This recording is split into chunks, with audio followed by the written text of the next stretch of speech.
Hello விவஸ், நான் Jose. ஒரு tiffin கடை ஃபேமஸ் ஆகணும்னா, அதாவது ஹோட்டல் லெவலுக்கு ஆகணும்னா நிறைய எஃபெக்ட் போடுவாங்க. சிலர் வந்து குட்டி குட்டி ஆட்ஸ்லாம் பண்ணுவாங்க. ஏதாவது ஆஃபர்ஸ்லாம் போடுவாங்க. இதெல்லாம் காமனாக நடக்கிற விஷயம். பிட் நோட்டீஸ் இஷ்யூ பண்ணுறது, இல்லை டிஃப்ரெண்ட்டாக வந்து டிஷ் ஏதாவது வந்து இன்ட்ரோ பண்ணுவாங்க. இல்லை எங்கள் கடையோட ஸ்பெஷல் இதுன்னு போர்டு கூட வைப்பாங்க. விலையை கூட கம்மி பண்ணுவாங்க. ஆனால் இது எதுவுமே பண்ணாமல் உத்தரப்பிரதேசமில் இருக்க ஒரு தள்ளுவண்டி கடைக்கு எக்கச்சக்க கூட்டங்க, செம்ம கூட்டம் வருதுங்க. இதை சொன்னால் நம்புவீங்களா நீங்கள்? நிஜமாங்க. இத்தனைக்கும் அவர் பண்ணுறது பார்த்திங்கன்னா ஃப்ரை பண்ண பொட்டேட்டோ, எக் ஃப்ரை அப்படின்னு வெறும் சேட் ஐட்டமாக தான் விற்கிறாரு. பிரமோத்ன்ற ஒரு பர்சன் இந்த தள்ளுவண்டி கடைக்கு ஓனராக இருக்கார். இங்கே வந்து கூட்டம் வந்து கொஞ்சம் நெஞ்சம் இல்லைங்க, ஆயிரக்கணக்கில் கூட்டம் குவிதான். இந்த கடை பார்த்திங்கன்னா மோகன்லால் கஞ்ச் என்ற இடத்துல தான் பிரமோத் என்ற நபர் வந்து நடத்திட்டு வராரு. இவர் வந்து கடையை வந்து ஈவினிங் ஒரு 5 o'clock ரோட்டோர கடையை பிரமோத் ஓப்பன் பண்ணுறாருங்க. நைட்டு பார்த்திங்கன்னா ஒரு 9 o'clockலாம் க்ளோஸ் பண்ணிடுவார். வியாபாரம் முடிஞ்சு கடையை மூடிட்டு வீட்டுக்கு போயிடுவாராம். ஆனால் இந்த பிரமோத் கடை சட்னிக்கு அந்த மோகன்லால் கஞ்சுன்ற பகுதியே அடிமையாக இருக்குன்னா பார்த்துக்குங்க. எந்த அளவுக்குனா எப்போவுமே கூட்டம் அலமோதுமா, அந்த அளவுக்கு ரொம்ப அடிமையாக இருக்காங்களாம். இவர் கடையில் ஒரு டைம் நம்ம வந்து சாப்பிட்டோன்னு வச்சுக்கோங்களேன், கண்டிப்பாக அந்த டேஸ்ட்டுக்கு அடிமையாகாதவங்க யாருமே கிடையாதாங்க. ஏன்னா அந்த சட்னி வந்து அவ்வளோ டேஸ்ட்டாக இருக்குமா. இதனால தான் எக்கச்சக்கம் கூட்டம் வந்து அலமோதுன்னு சொல்கிறாங்க. இந்த நிலையில் அவர் கடையில் சாப்பிட்ட ஒரு சிலருக்கு அந்த சட்னி மேலே ஒரு சில டவுட்ஸ் வந்திருக்கு. அது எப்படின்னா, பிரமோத் அந்த சட்னியில் ஏதோ கலந்துருக்காரு அப்படின்னு டவுட் வந்திருக்கு.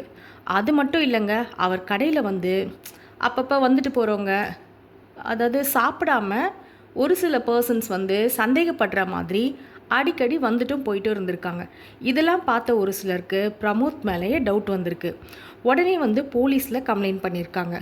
போலீஸும் இதை என்ன பண்ணியிருக்காங்கன்னா, சீக்ரெட்டாக எப்படியும் டீல் பண்ணணும் அப்படின்னு நினச்சி பிரமோத்தையும் அவரோட கடையும் வாட்ச் பண்ணியிருக்காங்க. அவர் கடை ஃபேமஸ் சட்னியில்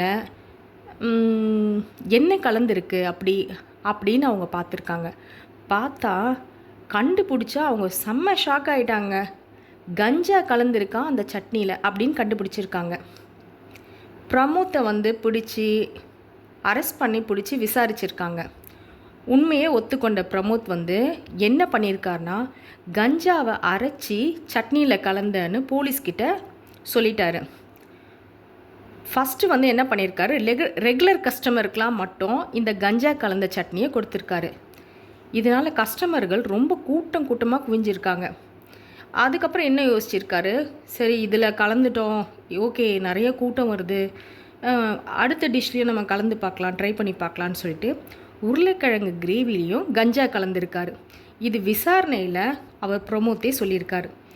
தள்ளுவண்டி கடையில் பிரமோத் வந்து கஞ்சாவை குட்டி குட்டி பொட்டலமாக போட்டு அதை வந்து ஒரு 500 rupeesலேருந்து 1200 rupees வரைக்கும் கேஷ் இது பண்ணி விற்றுருக்காரு. பிரமோத் வந்து போலீஸில் கைது பண்ணதுக்கப்புறம் வாக்கு மூலமாக இதெல்லாம் சொல்லியிருக்காரு. அவர் கையிலேருந்து 1.25 கிலோ கஞ்சாவை போலீஸ் வந்து பறிமுதல் பண்ணியிருக்காங்க. கொஞ்சம் யோசிச்சு பாருங்களேன்.